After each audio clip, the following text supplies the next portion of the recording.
माननीय अध्यक्ष महोदय जी, मैं आपके माध्यम से माननीय उप मुख्यमंत्री जी से पूछना चाहूंगी। ये बहुत ही महत्वपूर्ण जो प्रश्न है, जल शक्ति विभाग में para fitter, para pump operator, जल रक्षक व मल्टीटास्क वर्कर के विषय में ये बहुत ही महत्वपूर्ण प्रश्न है।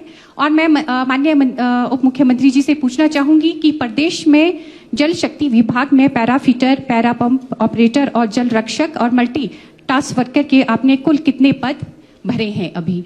और साथ में मैं जो बहुत ही महत्वपूर्ण जो प्रश्न भी रहेगा वो ये रहेगा कि जो ये कर्मचारी है, आप इनको कितना वेतन देते हैं और क्या आप नियमित आप इन्हें वेतन दे रहे हैं, और आने वाले समय में क्या सरकार इनके लिए कोई पॉलिसी बनाएगी या और जो इनके जो वेतन में क्या आप इसमें वृद्धि करेंगे। एक तो मुझे ये आपसे पूछना है, और जो दूसरा रहेगा मेरा प्रश्न वो ये रहेगा कि जिला सिरमौर में जो मंडलवार है वो कितने पदों की मांग की है और आपने वो कितने पद भरे हैं।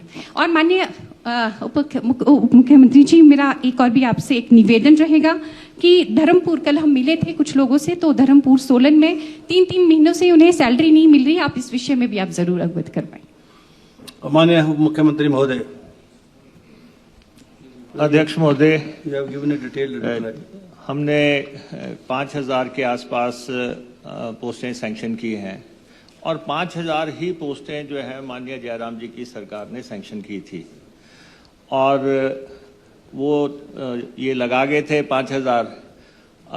हमारे प्रक्रिया चल रही है जिसमें से 2500 के आसपास की भर्ती फाइनल हुई है।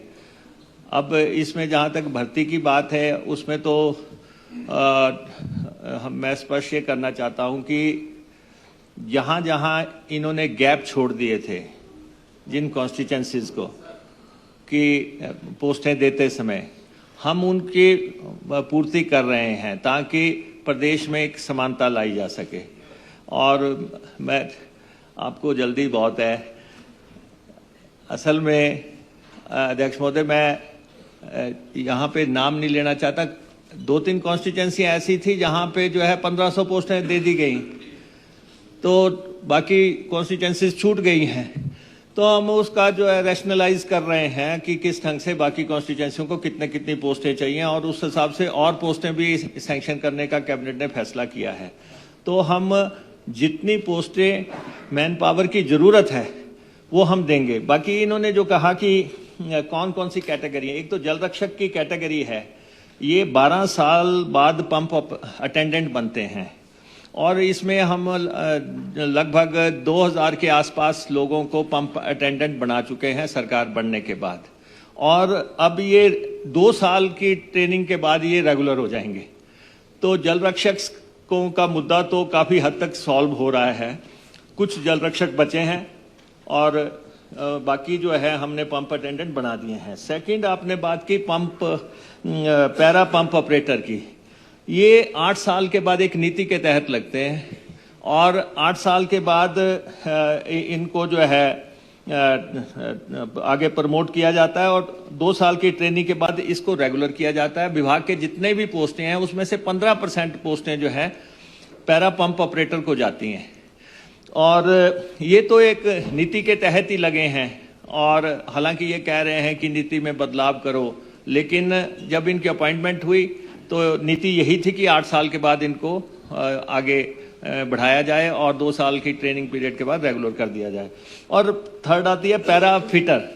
पैरा फिटर में भी लगभग ऐसा ही है कि 2 साल ट्रेनिंग के बाद जो है फिर इनको रेगुलर किया जाना है, और 10% कोटा जो डिपार्टमेंट का भर्ती का है वो इनको जाता है।